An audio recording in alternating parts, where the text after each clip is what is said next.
তার ব্যক্তির জন্য আসমানের ফেরেশতারা 24 ঘন্টা দোয়া করতে থাকে। একটু চিন্তা করে দেখেছেন, ফেরেশতারা যার জন্য দোয়া করে আল্লাহ তাআলা ওই ব্যক্তিকে সকল বিপদ আপদ থেকে হেফাজত করেন, তাকে দুনিয়াতেও ভালো রাখেন, আখেরাতেও আল্লাহ তাআলা তাকে ভালো রাখবেন। সুতরাং এই চারটি কোয়ালিটি যদি আমাদের ভিতরে ফিট করতে পারি, তাহলে আসমানের ফেরেশতারা আমাদের জন্য দোয়া করতে থাকবে। এক নাম্বার হচ্ছে, যে ব্যক্তি ঘুমানোর আগে ওযু করে ঘুমায়। নবীজি সাল্লাল্লাহু আলাইহি ওয়াসাল্লাম জানিয়ে দিয়েছেন, যে ব্যক্তি ঘুমানোর আগে ওযু করে ঘুমাবে, আল্লাহ পাক রব্বুল আলামিন তার জন্য একজন ফেরেশতা নিযুক্ত করে দিবেন।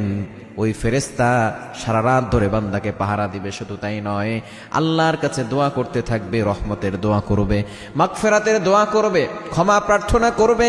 শুধু তাই নয়, বান্দার মনের যে আশাগুলো আছে, আকাঙ্ক্ষাগুলো আছে, এই সব কিছুর ব্যাপারে আল্লাহর কাছে দোয়া করবে। শুধু তাই নয়, আসমানের ফেরেশতারা দোয়া করতে থাকবে। আল্লাহ পাক রব্বুল আলামিন সাথে সাথে ওই বান্দার জন্য সকল দোয়াগুলো কবুল করে নেবেন। তাহলে এক নাম্বার, আপনি যখন ঘুমাতে যাবেন, আপনি ওযু করে ঘুমাবেন, একজন ফেরেশতা আল্লাহ নিযুক্ত করে দিবেন, সেই ফেরেশতা আপনাকে পাহারাও দিবে এবং আপনার জন্য দোয়া করতে থাকবে। দ্বিতীয় নাম্বার হচ্ছে, ফরজ নামাজের জন্য অপেক্ষাকৃত ব্যক্তি, যে নামাজের জন্য অপেক্ষা করছে, ইমাম সাহেব আসবেন, নামাজ পড়াবেন, এই নামাজের জন্য যারা অপেক্ষা করে, আল্লাহ পাক রব্বুল আলামিন তাদের জন্য ফেরেশতা নিযুক্ত করে দেন। আসমানের ফেরেশতারা তার জন্য দোয়া করতে থাকে, আর আল্লাহ পাক রব্বুল আলামিন এই দোয়াটা কবুল করে থাকেন। আমরা অনেকেই মসজিদে গিয়ে যখন নামাজের আগ মুহূর্তে যাই, তখন অনেকে গল্প করে সময় কাটিয়ে দিই। মসজিদে গিয়ে কোনো গল্প করবেন না, দুনিয়াবি কথা বলবেন না, দিনই কথাবার্তা বলতে পারেন। তবে অবশ্যই খেয়াল রাখবেন, আপনি সেখানে এই সময়টা গুরুত্বপূর্ণ সময়, আপনি চুপচাপ বসে থাকছেন, নামাজের জন্য অপেক্ষা করছেন, ওয়েট করছেন, এটার জন্য আল্লাহ তাআলা আপনার আমলনামায় সওয়াব দিয়ে দিবেন।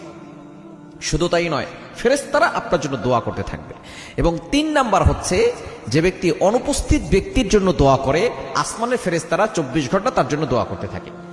আপনার কাছে যে নাই, তার জন্য আপনি দোয়া করবেন, কিন্তু আমরা দোয়া করতে চাই না। হিংসায় আমাদের মনটা, কল্পটা কালো হয়ে গেছে, হিংসা বিদ্বেষ আমাদেরকে শেষ করে দিচ্ছে। আপনি আপনার দুশমনের জন্য দোয়া করবেন, আপনার কাছের মানুষ যে আপনার কাছে নাই, অনুপস্থিত, তার জন্য দোয়া করবেন। আপনি তার জন্য ভালো ভালো দোয়া করবেন, ফেরেশতারা আমিন আমিন বলবে এবং ফেরেশতারা আল্লাহর কাছে দোয়া করবে, আল্লাহ এই ব্যক্তি অন্যের জন্য যা চেয়েছে তুমি তার জন্য সেটা কবুল করে নাও। এজন্য বুদ্ধিমান সেই ব্যক্তি যে হাদিস বুঝে এবং দোয়া কবুল হওয়ার সিস্টেম বুঝে। সুতরাং মুমিন তো ঝোঁক বুঝে কোপ মারে। আপনি অনুপস্থিত ব্যক্তির জন্য বেশি দোয়া করবেন, আল্লাহ সেই দোয়াটা আপনার জন্য কবুল করে নেবেন।